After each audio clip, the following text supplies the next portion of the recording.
नमस्कार मित्रांनो, तुमच्या सगळ्यांचं मराठी गुंजन व्हॉइस या चॅनेलवर खूप स्वागत आहे. आज आपण मन हे बावरे या कथा मालिकेचा 12वा भाग बघणार आहोत. घरी जाताना राया मंजिरीच्या आईबाबांच्या पाया पडला आणि शेजारीच उभा असणाऱ्या मंजिरीच्या कानात हळूच बोलला की आज खूप छान दिसतेस. ती मात्र त्याच्याकडे बघतच राहिली. तिने बारीक डोळे करून त्याच्याकडे पाहिलं तर तो हसतच होता. त्याचं असं चिडवणं, त्याचं हसणं मंजिरीला खूप आवडू लागलं होतं. चला पुढे आता मंजिरी आणि रायाचं लग्न अगदी 4 दिवसावर राहिलं आहे आणि त्या 4 दिवसात आणि त्या लग्ना दिवशी काय काय गडबड गोंधळ होणार आहे हे आपण बघूया. लग्नाचा दिवस उजाडला. आज लग्न होणार होतं. लग्न अगदी साध्या पद्धतीने आणि घरच्या घरीच होणार होतं. त्यामुळे जास्त कोणालाच आमंत्रण दिलं नव्हतं. घरचे नातेवाईक आणि थोडेफार मित्रपरिवार एवढीच लोक लग्नाला येणार होती. दोघांच्याही मनात एक अनामिक वेगळीच हुरहुर लागली होती. रायाच्या घरी आज रायासोबत रायाचं प्रेम येणार होतं, पण मंजिरी अजूनही गोंधळलेली होती. कधी राया तिच्याशी चांगला वागायचा तर कधी अनोळखी असल्यासारखा वागायचा. त्यामुळे ती अजून गोंधळलेली होती. आजपासून एका घरात एका रूममध्ये राहावं लागत होतं, पण दोघांचेही कसे होणार या गोष्टीचा प्रश्नही त्या दोघांना पडला होता. अशा अनेक प्रश्नांची गर्दी त्या दोघांच्या मनात चालूच होती. मंजिरीच्या हातावर आदल्या दिवशी मेहंदी लावल्याने मंजिरीचे हात अगदी सुंदर दिसत होते. मंजिरीला या सगळ्याची कधीच सवय नव्हती. तिने कधीच आपल्या हातावर मेहंदी काढली नव्हती, पण पहिल्यांदा मेहंदी काढली होती. एवढी सुंदर आणि सुरेख दिसत होती की ती त्या मेहंदीकडे पाहतच राहिली होती. मुलगी असूनही मेहंदी वगैरे काढायच्या केव्हाच भानगडीत न पडलेली आज मंजिरी दोन्ही हातावर कोपऱ्यापासून मेहंदी काढलेली होती. तिच्यासाठी हे सगळं काही नवलच होतं. मेहंदीत लपवलेलं रायाचं नाव तिला दिसलं आणि तिच्या गालावर अलगद हसू उमललं, ज्याचं ती कधी तोंडही बघणार नव्हती. त्याच्यासोबत नेहमीच भांडण करत होती. आज त्याचं नाव आपल्या हातावर मेहंदीच्या रूपाने बघून तिचा विश्वासच बसत नव्हता. पण हे सगळं काही खरं होतं. लग्न मंडपात जायचं होतं. पार्लरवाली तिची वाट बघत होती. तरी सुद्धा मंजिरी तशीच बसून राहिली होती. आज तिला स्वतःचं घर सोडून एका दुसऱ्या नवीन घरात नवीन माणसासोबत राहायचं होतं. स्वतःचं घर आजपासून माहेर होणार होतं. त्यामुळे तिचं मन खूप हळवळ झालं होतं. आईने पुन्हा एकदा आवाज दिला तेव्हा मंजिरी भानावर आली आणि गडबड घाईत खाली आली. आईची बडबड ही चालूच होती, पण तिची अवस्था बघून आईच्या ही गोष्ट लक्षात आली होती कदाचित. आईने मंजिरीला जवळ घेत मंजिरीच्या डोक्यावरून हात फिरवत म्हणाली, काळजी करू नको. हे घर सुद्धा तुझंच आहे. हे घर तुला कधीच परक होणार नाही. राणी माईलेकीचा हा हळवा क्षण कॅमेरामध्ये टिपते. माझ्या मते हा क्षण प्रत्येक मुलगीच्या आयुष्यात हा एकच असेल. ज्यांनी जन्माला घातलं, ज्यांनी लहानाचं मोठं केलं, ज्यांनी आपलं शिक्षण पूर्ण केलं, आज त्यांना सोडून हा उंबरठा पार करून दुसऱ्याच्या घरी जायचं आणि नवीन आयुष्य सुरू करायचं. लग्न ही किती आनंदाची जरी गोष्ट असली तरी प्रत्येक मुलीसाठी लग्नाच्या आदली रात्री ती लागलेली हुरूर. लग्नानंतर सगळ्याच गोष्टी बदलतात. प्रत्येक गोष्ट लग्नानंतर बदलतात. दुसऱ्याच कुणाचा तरी अधिकार असणार याची कल्पनाच करवत नाही. या घरातील प्रत्येक गोष्ट, या भिंती, या प्रत्येक मुलीच्या त्या आनंदाची सुख दुःखाची साक्षी असतात. जन्मापासून ते पाठवणीपर्यंत प्रत्येक सुख दुःखात या घराने, या येथील प्रत्येक गोष्टीने मुलीला साथ दिलेली असते. शाळेत असताना आपल्याला पाठीवरची पेन्सिल एखाद्याला देत असताना ते आपल्याला परत मिळेल का नाही याची भीती वाटायची. मग प्रत्येक आई वडिलांना आपली पोटची मुलगी अशी दुसऱ्या कोणाला तरी देत असताना त्यांच्या मनाची अवस्था काय होत असेल याची कल्पनाच करवत नाही. कितीतरी त्यांच्या मनात प्रश्नांची मालिका गर्दी करून जात असेल. दिलेल्या ठिकाणी आपली मुलगी सुखी राहील का नाही, तिचा संसार सुखी होईल का नाही, तिला आपल्या एवढेच तिथे प्रेम मिळेल का, अशा भरपूर प्रश्नांनी आई वडिलांच्या मनाची घालमेल होत असेल. काय अवस्था होत असेल ना. जगात मुलीच्या आई बाबांच्या एवढं मोठं मन कुणाचंच नसेल. लहानापासून तळ हातावर असलेल्या फोडाप्रमाणे आपल्या मुलीला जपत मोठे करायचे, तिच्यावर चांगले संस्कार करायचे आणि एक दिवस तिला दुसऱ्याच्या हातात सोपवायचे.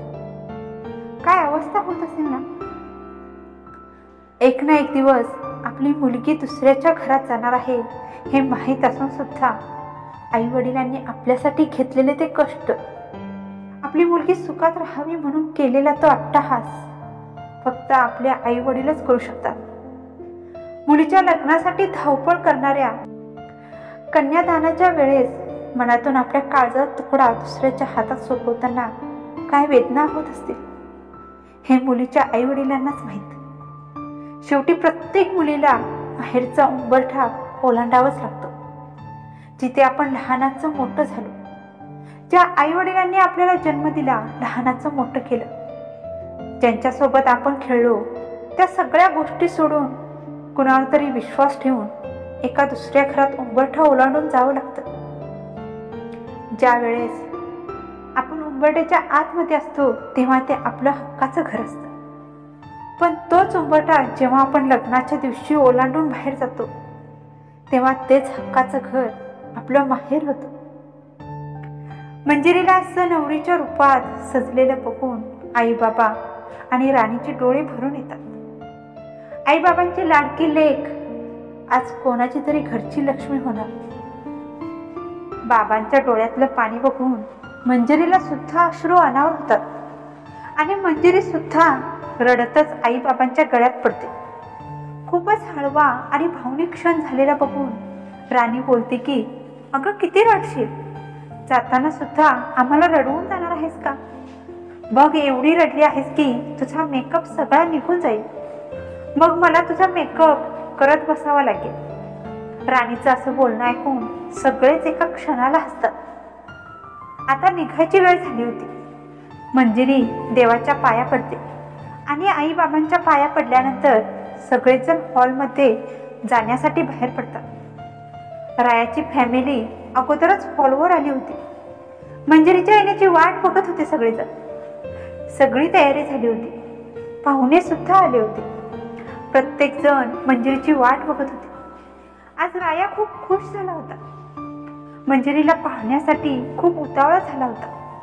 आज त्याची सगळी स्वप्न पूर्ण होणार होती. तेवढ्यात मंजिरीही आली. लाल रंगाची सिंपल पण डिसेंट दिसेल अशी साडी नेसली होती.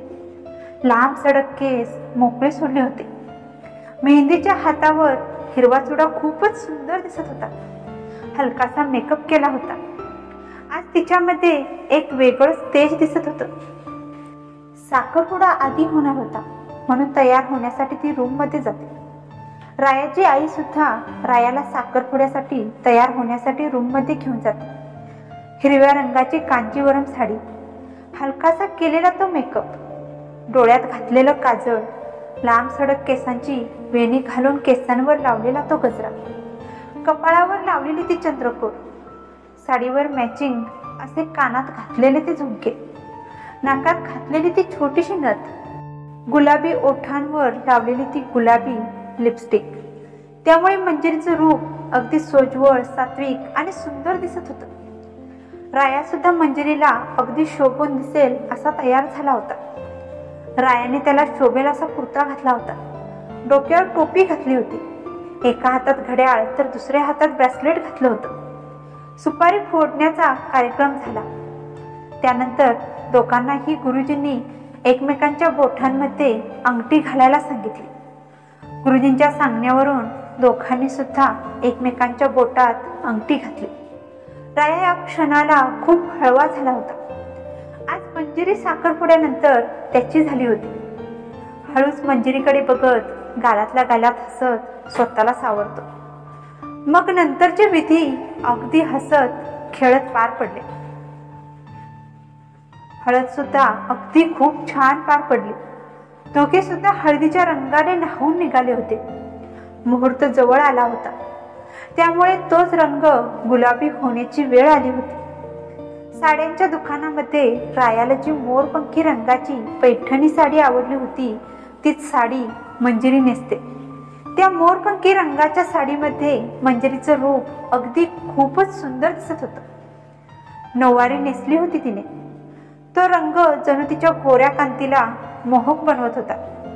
केसांचा अंबाडा घातला होता. त्यावर मोगऱ्याच्या फुलांचा गजरा माळला होता. गळ्यात मराठमोळे दागिने, कमरेला कमरपट्टा, कानात साडीवर मॅचिंग होतील असे झुमके आणि झुमक्यांपासून अंबाड्याला अडकवलेले ते वेल, नाकात घातलेली ती मराठमोळी नथ, कपाळावर साजेशी अशी लावलेली ती चंद्रकोर, पायात छमछम वाजणारे पैंजण, डोळ्यात घातलेले ते डार्क काजळ. मोरपंखी रंगाची साडी घातली होती, त्यामुळे ओठांवर लावलेली ती लाल लिपस्टिक, दोन्ही हातांवर घेतलेला तो लाल शेला, यामुळे मंजिरीचं रूप अगदी नक्षत्रासारखं दिसत होतं. जणू काही स्वर्गातली अप्सराच. तिचं ते रूप आज कोणाला तरी घायाळ करणार होतं. आपली नवरी मुलगी तर खूपच सुंदर तयार झाली आहे, पण नवरा मुलगा कसा तयार होणार आहे हे आपण पुढच्या भागात बघणार आहोत. दोघांचे लग्न एन्जॉय करायला विसरू नका पुढच्या भागांमध्ये. आजचा भाग तुम्हाला कसा वाटला हे कमेंट करून सांगायला विसरू नका. भेटूया पुढच्या भागांमध्ये. तोपर्यंत धन्यवाद.